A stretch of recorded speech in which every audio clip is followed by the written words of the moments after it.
Surprise! Que reste-t-il de nos amours? Surprise! Bah tu manges pas? Ils font des menus que pour les vieux. T'as l'air en forme, ça fait plaisir. C'est David Fonkinos qui m'a contacté parce qu'il avait vu mon film précédent qui s'appelle Quand je serai petit et il trouvait que ça correspondait, je pense, à son univers. Et David n'avait pas du tout envie de réaliser encore un film, parce qu'il avait réalisé avec son frère La Délicatesse et il n'avait pas envie de réaliser encore un film tiré d'un de ses livres. Donc il m'a appelé, moi on ne se connaissait pas du tout, hein. Il m'a envoyé son scénario, il avait fait une première version de l'adaptation de son livre. Ça m'a plu, mais ça m'a plu et en même temps c'était tellement proche de ce que j'avais fait quand je serais petit, qu'il y avait beaucoup même des scènes en commun presque, des rapports humains, des intentions, des humeurs, que c'était presque trop proche. J'avais l'impression d'avoir déjà fait ce film, ce scénario. C'est ce que je lui ai dit. Je lui ai dit, moi ça me plaît bien parce que je sens qu'on a un univers proche, on pourrait travailler ensemble. Qu'est-ce que tu veux en faire? Parce que c'est toujours délicat, comme c'est un de ses livres. Moi je savais pas les souvenirs, ce qu'il y avait d'autobiographique. C'est toujours un peu délicat de dire, moi ça m'intéresse, mais j'ai envie de changer des choses. Et David est quelqu'un qui n'a aucun orgueil. C'est impressionnant de travailler avec lui. Il était prêt à tout. À changer, à proposer. Donc on s'est mis à travailler tous les deux. Moi je voulais surtout augmenter la comédie en fait dans le scénario. C'est ça qui m'intéressait. C'est ta grand-mère. Qu'est-ce qui se passe? Elle a disparu. Comment c'est possible qu'elle soit partie comme ça? Vous les surveillez pas? Mais c'est pas une prison ici, monsieur. Non mais attendez, pas ce... Alors c'est déjà arrivé quelques fois, mais enfin bon, c'est rare. C'est pas la première fois, hein. C'est une vraie passoire là-bas. L'écriture, c'est ce que j'aime le moins, c'est le plus difficile, c'est le plus laborieux. C'est difficile, c'est fatigant, c'est ingrat, c'est vraiment dur l'écriture. Mais on sait que c'est le plus important, donc et qu'il faut pas laisser, il faut rien lâcher, sinon s'il y a un petit défaut au scénario, tu auras un moyen défaut au tournage, un plus gros défaut au montage et un énorme défaut à l'écran. Ça, c'est obligatoire. Donc il faut rien lâcher, c'est pour ça que c'est difficile. Mon rapport avec le scénario, c'est comme avec la mise en scène, je trouve que c'est un tel mystère d'avoir des idées qui ont une valeur visuelle et narrative, etc. Moi, je trouve ça génial. Bon, je suis très, très émerveillé toujours par les scénaristes et les metteurs en scène. Mais émerveillé. C'est une grande partie de ma motivation, en fait. Moi, j'ai fait beaucoup de sketchs, donc j'écrivais déjà tous les jours. Donc ça fait partie de moi, on a fait ça toute la bande, tout le temps. Donc je n'ai jamais... ça m'est pas arrivé de pas écrire. J'ai toujours écrit. Ou j'écrivais avec un pote des scénarios, ou des fois je faisais script docteur sur un scénario. Mais c'est ma nature, ça. J'ai toujours écrit. J'ai fait Spaggiari, je voulais le jouer, je voulais l'écrire, je voulais pas le réaliser. Donc c'est vraiment en moi, ça. Depuis toujours. Il est fréquent que la qualité d'un film se passe dans des moments de relâchement du scénario qui sont presque visibles à la lecture et on se dit tiens, on pourrait couper ça. Et ça ne fait pas avancer l'histoire, on n'apprend rien de plus sur les personnages, ou ça a déjà été vu, ou voilà, tous les trucs qu'on traque probablement quand on apprend à écrire un scénario. Sont parfois des choses qui vont donner une vraie saveur, des digressions, voilà. Il faut être assez attentif à pas tailler, à suggérer des économies strictement sur des critères utilitaires du scénario. Là, on a un petit 8 semaines en gros, à peu près. Ce qui est moyen, on va dire. Moyen plus, on va dire. Après, il y a des films qui se font bien sûr en 15 semaines, des gros films, il y en a de moins en moins parce qu'il y a moins d'argent, donc c'est tout simple. Mais ça reste normal en fait, on n'est pas... Après c'est un peu plus dur pour nous parce qu'on a beaucoup de décors. C'est ça aussi. C'est ça qui fait le... Et puis on a un peu d'étretat aussi, on part un peu, donc il y a le voyage, il y a tout. Donc voilà, c'est moyen plus, on va dire. On va faire une séquence d'hélicoptère alors qu'on a vraiment des problèmes d'argent de partout. Et l'hélicoptère, ça coûte cher pour un plan d'hélicoptère. C'est l'arrivée à Étretat. Vous avez lu le scénario, je crois. On peut très très bien la filmer à travers le pare-brise d'une voiture. Voilà. Ça coûte rien, puisque de toute façon, on va être dans cette voiture pendant un moment pour faire des plans de déplacement de Paris à Étretat. Mais il y a un moment où si on veut que le film bascule, si Jean-Paul veut que le film bascule de la manière qu'il a en tête, il lui faut quelque chose de plus spectaculaire. Donc il y a un plan d'hélicoptère et ça a coûté une blinde. Il m'a dit, je préfère donc faire l'hélicoptère plutôt que ça et ça et ça. Je dis, ah bon, tu vas te passer de ça? Ok, très bien. Moi, ça me va. Au contraire, bien sûr que ça me va. Quelqu'un qui fait des choix, quoi. Première question, est-ce que votre mère est majeure? Tu t'énerves pas. On voit tout, nous, ici. Une mère plus jeune que son fils, t'as déjà vu ça, toi? Putain, tu as reçu une carte postale de ma grand-mère? Voilà, faut que tu y ailles, faut que tu mènes l'enquête. Jean-Paul est très soucieux pas de la vraisemblance, mais de tourner dans des lieux réels, etc.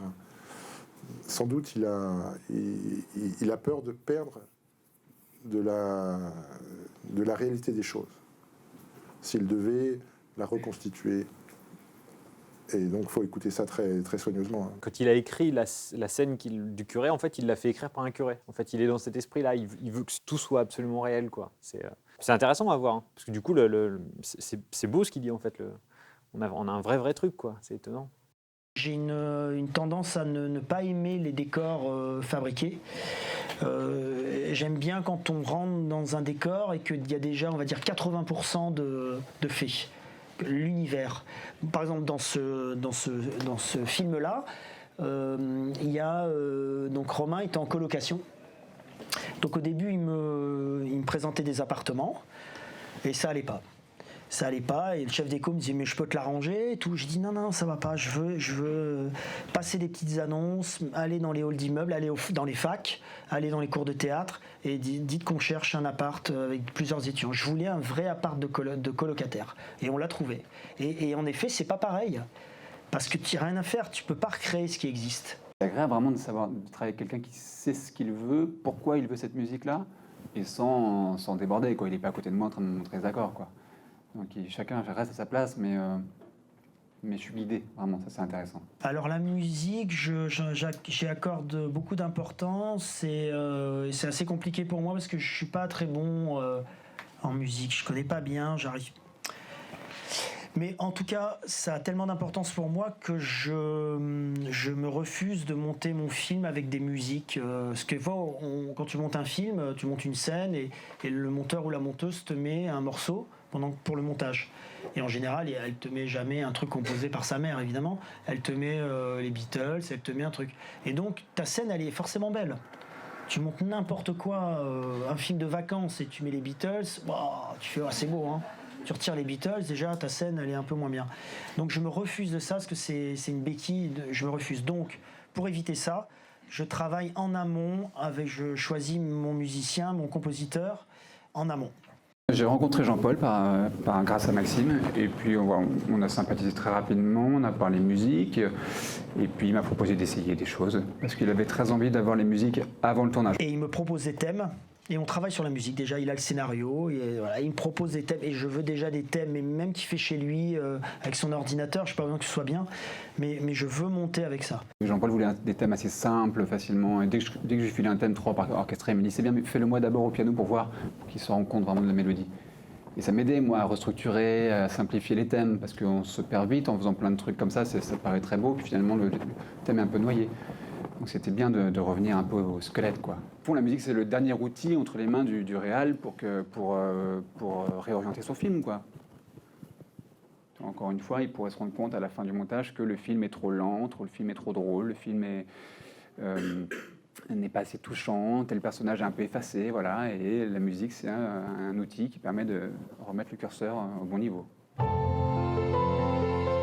J'en peux plus qu'on décide tout pour moi. Tu comprends? Elle a du caractère, ta mère. C'est bien le genre à partir comme ça. Moi, il y a plusieurs acteurs avec qui j'ai envie de tourner. Et donc, le choix de Michel Blanc est arrivé très vite. Et ça s'est fait très vite. Ce qui est aussi rare, ça, en général, c'est très long quand On envoie un scénario à un acteur pour qu'il le lise, pour que tout ça, c'est très long. Michel, ça s'est fait en 1 semaine, c'était fait. Il l'a lu, il m'a appelé tout de suite. Mais ça vient aussi ça du fait que, étant moi-même acteur, c'est une grande facilité ça, parce qu'on fait le même métier et que forcément, c'est un respect de métier en fait. On envoie un acteur. Moi, je reçois un scénario d'un acteur.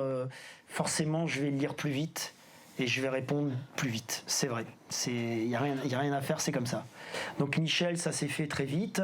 Puis ensuite, la grand-mère, moi j'ai eu tout de suite l'idée de Annie Cordy, que j'aime beaucoup, que j'ai vu dans des films, dans des vieux films. Et puis après, on a cherché le rôle de Romain, du jeune. Et donc là, c'est un casting. Et là... je ne vais pas dire qu'on voit tout le monde, mais un peu quand même, quoi. On voit tous les comédiens entre 20 et 25 ans sur la place de Paris. On fait faire des essais. Puis après, on en revoit. Enfin, j'en élimine, puis j'en garde 3, 4, et puis j'en revois. Et puis après, c'est comme ça pour tous les rôles, jusqu'à encore, là, par exemple, Louise, la demoiselle. J'en ai vu, je sais pas, 40, je crois. 50, j'en sais pas. Et je l'ai choisi aujourd'hui, quoi. Voilà. Donc c'est long, hein, parce qu'il faut que ce soit le bon acteur à la bonne place. Mais quand on parlait de son équipe à Jean-Paul, c'est un peu ça. C'est-à-dire qu'Audrey, c'est pareil, elle est venue d'abord parce qu'elle aime le scénario, évidemment, mais aussi parce qu'elle est pote avec Jean-Paul. Et donc, du coup, cet esprit-là, elle est dedans, en fait. On lui dit, il y a ça qui va se produire. Elle dit, oui, mais c'est pas grave, tout va bien. Donc voilà, et tout se passe plutôt bien comme ça, quoi. C'est plutôt bien, plutôt très amical, tout ça. Moi, je trouve ça dangereux de savoir ce qu'on veut dire avant de le dire. Je trouve ça très, très dangereux. Je pense qu'on sait ce qu'on veut dire après. On essaie de comprendre un petit peu. Et souvent, c'est même pas vous qui le comprenez, s'il y a bien une qualité des journalistes, c'est celle-là. Quand c'est des journalistes intelligents qui ont une vision, une lecture, une réflexion sur un film, souvent ils te disent des choses sur ce que tu as écrit. Et donc ça m'intéresse. Et en fait, je sais, moi, il y a quelque chose qui m'intéresse. Pour revenir aux choses on raconte toujours la même chose. Je suis passionné par la nature humaine de manière générale, mais en particulier par les gens qui ne sont pas à leur place. J'aime bien ça. Et je me suis rendu compte, c'est un journaliste qui me l'a fait découvrir ça, que dans mes 2 films, c'était des gens qui n'étaient pas à leur place. Et là, c'est des gens qui ne sont pas à leur place. Et j'aime ça. Et l'autre chose que j'aime, c'est parler... J'aime bien parler de l'idée que chacun fait ce qu'il peut dans la vie. J'aime bien ça. C'est-à-dire... j'aime bien les personnages quand ils sont ni blancs ni noirs, qui sont un peu gris. Ils font quelque chose de bien, puis après ils font quelque chose un petit peu de moins bien. Ça me plaît, cette idée-là. Mais c'est vraiment ça. Les gens sont pas à leur place. Et je pense que 90% des gens ne sont pas à leur place parce que la vie fait que c'est pas toi qui choisis finalement. Même si tu fais un métier que tu as choisi, comme nous par exemple, c'est des métiers qu'on a choisis, on ne nous impose jamais nos métiers, nous. Mais finalement, peut-être qu'on n'est pas fait pour ça. Mais on le fait. Et ça, j'aime bien, ça me passionne, ça. Ça me passionne, je trouve que c'est touchant sur la nature humaine.